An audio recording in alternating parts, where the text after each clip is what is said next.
My name is Aleksandar. I'm an artist, and this is my exhibition. I'm sharing space with Branca, and we have created an exhibition called Portraits and Seascapes. These in the background are my works. From the previous exhibition, we have exhibited, I have created a catalogue. It's now on sale on Blurb, website Blurb, and it's a collection of 69 works.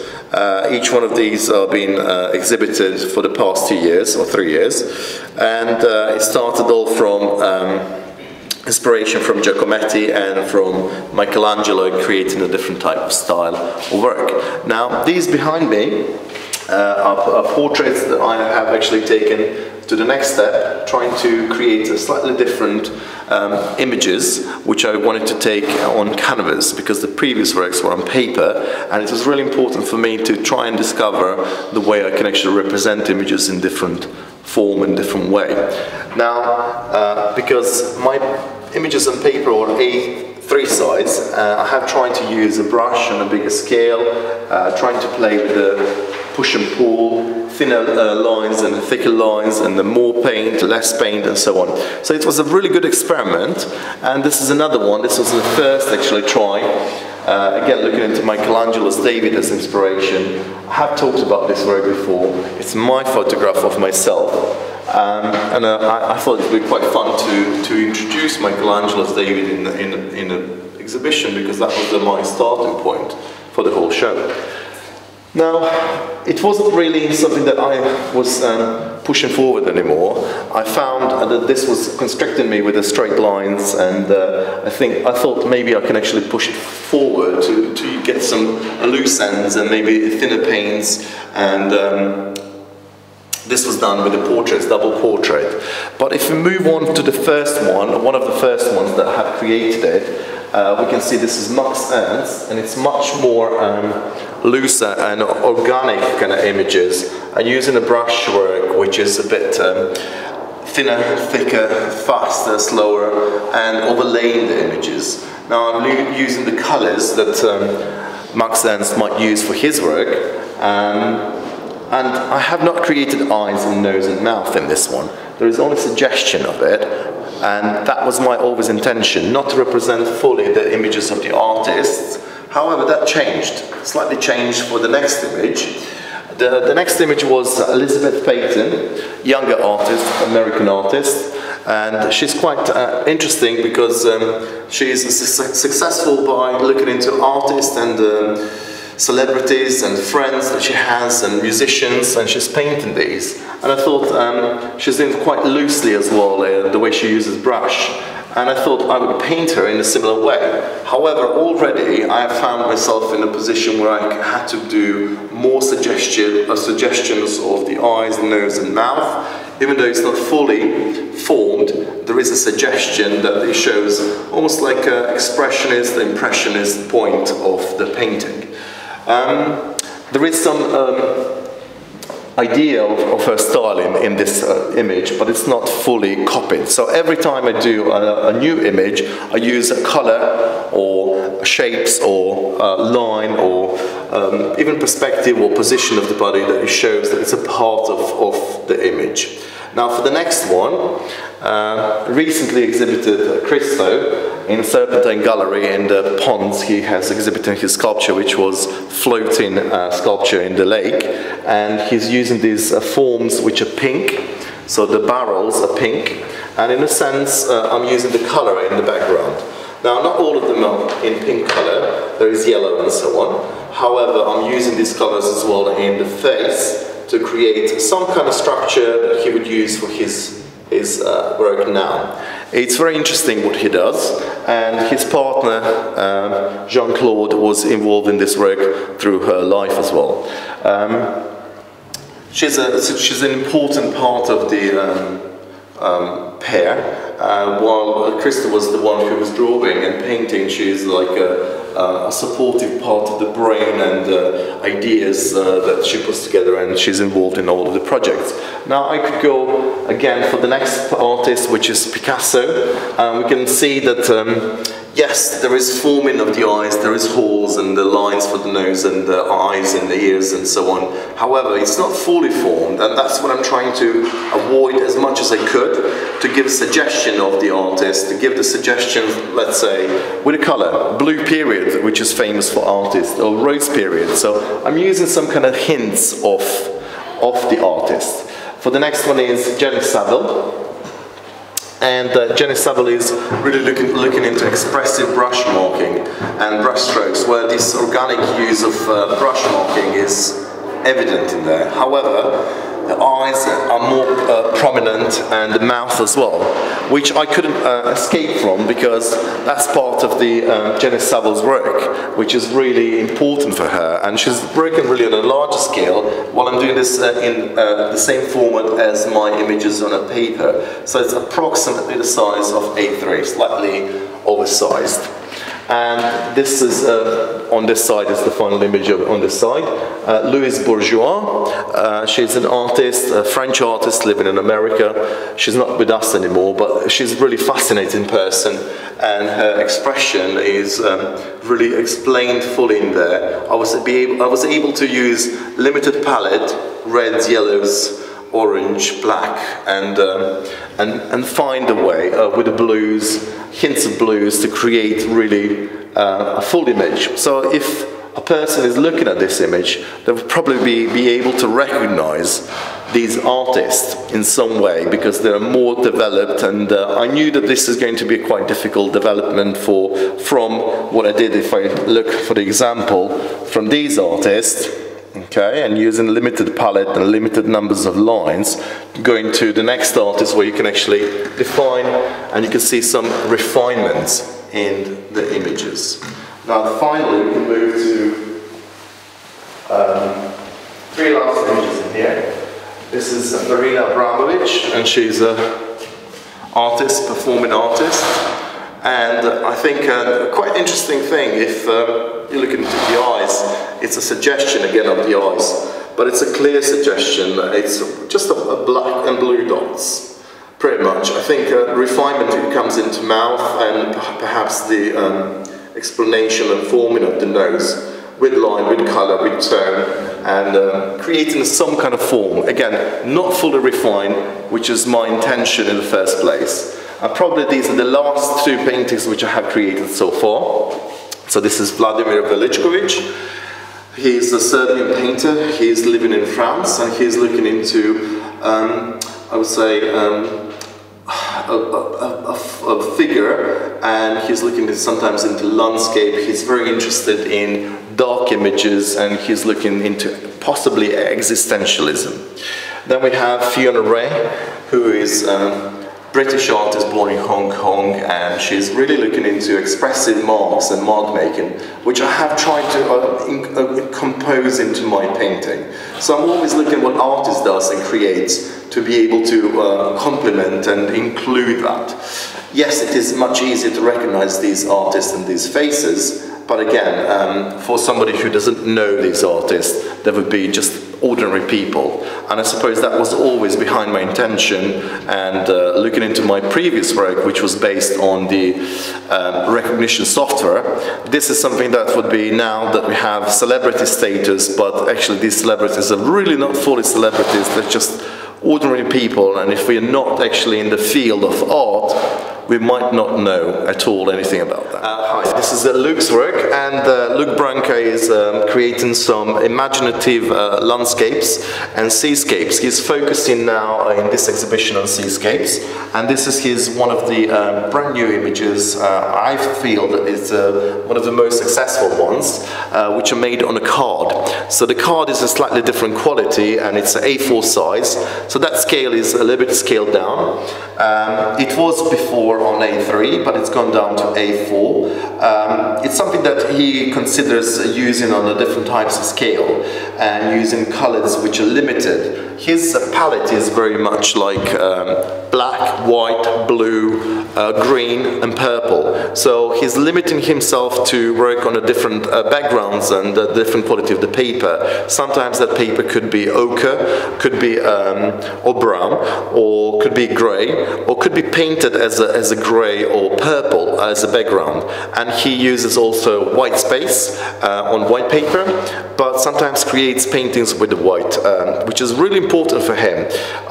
He was looking into textures as well in some of the paintings. And the blue one, if you look at it, that's some type of seascapes. Again, it's not really refined and defined what it should be. It's given to the viewer to see it as an abstraction and suggestion as a seascape. Now, the viewer can take it any way they like it and then consider what is happening in the story. Now, the one below is very sparse image, and you can see people in the boat and white paint on the grey background. And it's another successful one. It just shows on a scale what it can be done in such a limited amount of mark making. Expressive, thick and thin, and directional mark making, which really shows the skill that with the limited you can actually reach higher potential and give them more of a story. The following image is very similar to the first one. However, if you see very high highlight, very small highlights and hints of green or turquoise green, same goes with a highlight on the white, which shows the sea, obviously, and people in the boat. Now, we had a lot of artists who are focusing on boats and dinges and so on. However, I think Luke is successfully showing that his own style is evident here, and I think this is a very good beginning of something even greater that is going to come. Now, his idea is that he needs to use less to show more, and I think he's successfully showing with these images. Now, going on a smaller scale, it just allowed him to experiment more. Now, not everything has been exhibited, but the thing that is being presented and the way it's been presented, it shows a quality of a narrative and a storytelling. It is loosely based on a book, and I think that helps him to create some kind of connection to the theme. Now, these works are done in pencil, and in some of them you will see the writing, which is actually supporting that suggestion of a book.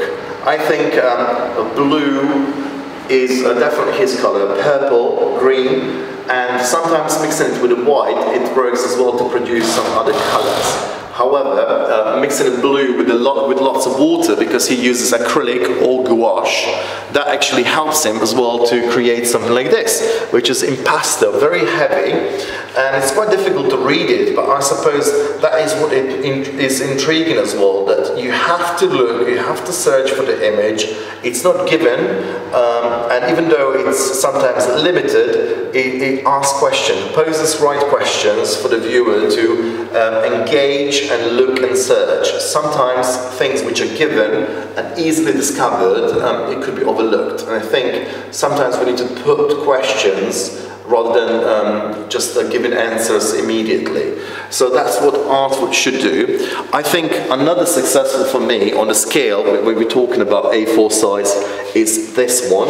Again, limited palette, white, greys, blues, and just using different type of blues and greens mixed together just creates effect of a sense of place. For me personally, but then again, for somebody it could be expression, they can see a face or half a face in there. There's many possibilities, so with the less becomes much more, I think. Thank you very much. You're welcome. Alex. Nice to meet you. Nice to meet you, and good to see you again. So it's the 5th year we've been recording this now? This is the 5th year since my 2 solo shows and the 3 exhibitions which I have shared with the other artists. Yes. In the first year we had a performance, and you have recorded that was, I think, fantastic performance that we did. The weather was much more given, it was nicer. Yeah. The second one was with another artist who was a printmaker and illustrator, fine artist as well. And this year is just two of us, me and Luke. And by the way, all of us are educators in some sense. We used to work together, the people who were exhibiting the first exhibition as a group. We were working together. In the second exhibition, we worked with a person who was working with Luke. So he's an educator as well. And this year we are working just two of us. So I think it's a really interesting development. So how did you get into this gallery? This gallery is available for artists if they want to apply, and then obviously get a space, and they need to organize everything by themselves, and then that's pretty much given, and it's up to artists really. So it's surrounded by international artists as well. There is many artists we have met here when we came to visit as well this place before we were exhibiting. We met lecturers from universities coming together as we are, as a group, and exhibiting together. Then we met some students as well who were at different years, BA or MA and so on, or just fine artists, or even the photographers, illustrators, fashion people. Well, Gilbert in Georgia, just around the corner. I suppose there's many famous artists who are celebrities in the world who are living around this area in Brick Lane. Brick Lane and Shoreditch is very famous and popular, I suppose, for nights out and for different type of surroundings. I suppose that you can't find anywhere else in England than you can find it in here. I suppose it's changing every year, so we can see changes, slightly developments, moving on and so on. But you know, this is the part that we can see everywhere around the world. So I think the area is really good. We got graffitis and tours of graffiti groups which are coming around and just checking the work as well. So it's really nice. It's very arty populated, I think, area. So this is the piece that Luke Branca has created as his central piece for the previous exhibition, and it's called The Baseline. And I suppose this is the drawings that he has used as experimental part of his stage, drawings and paintings. So he would, it would be a drawing and painting, even though he might use a paint. And in a sense, he was working on big pieces of paper, A3 size. They were all the same size, and they were either landscapes or, portrait or landscape, either way, but he would create something that looks like this, and then he's moved on from that to something that is more, let's say, more easier to read and more on a smaller scale, such as A4 size, again with a limited palette. But both images are really connecting to the theme of the sea, and his idea of looking into brushwork, looking into expression, looking at a different type of forms that he can use, like I say, pencil, gouache, acrylic. It just really works for what he's trying to create. Now from then on, if I just take another piece of paper, we can see that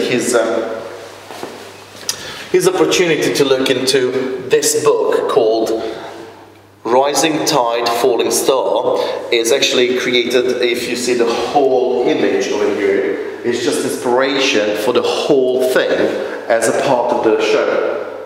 Now, I wouldn't say it's detailedly explaining the book, but it's actually focusing on some parts of the book which are given. He has created more images which are not represented here as a whole, so he's probably got another from the previous exhibitions as well, and for this one I would say hundreds of drawings. Some of them are destroyed and some of them are kept in the folder because as a composition, as a narrative, are not suitable. Fantastic images. Like we said, we got here a pencil and gouache on a grey paper. Then we have some experiments here with from the previous show. We have a really loose paint, which is a paint that you paint doors or wood, and a gouache, and then we got put under the water, under the tap, and then using the brush really quickly. Then we have gouache and acrylic mixed up. We got scratching into some of the smaller pieces, so the pieces are varying. Again, he's going with a smaller scale because scratching into and creating pieces quite quickly is another important part of his process of work.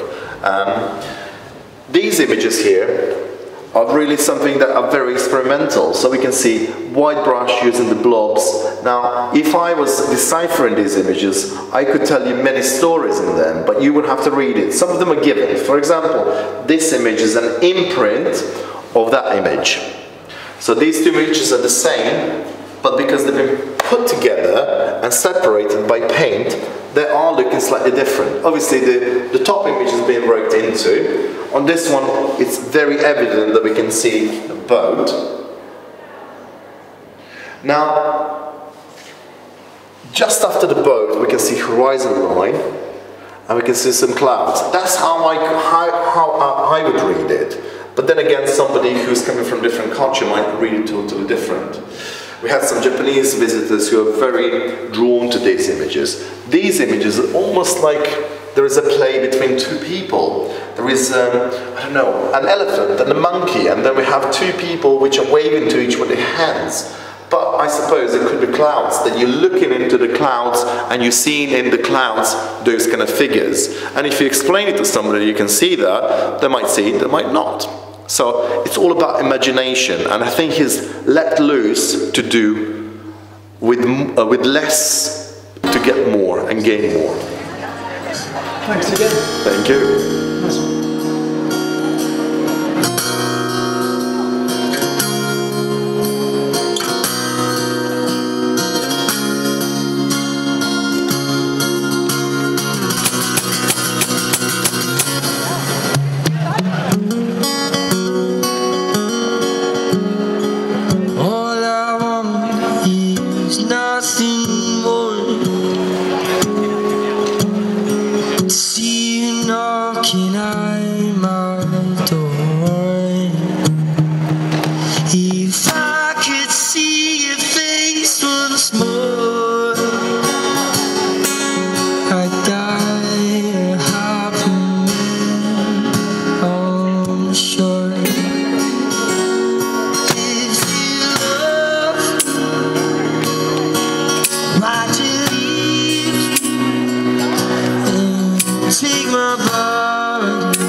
To everyone at the Fifth Base Gallery in London, Aleksandar Basic and Luke Branca. You can find them on Facebook.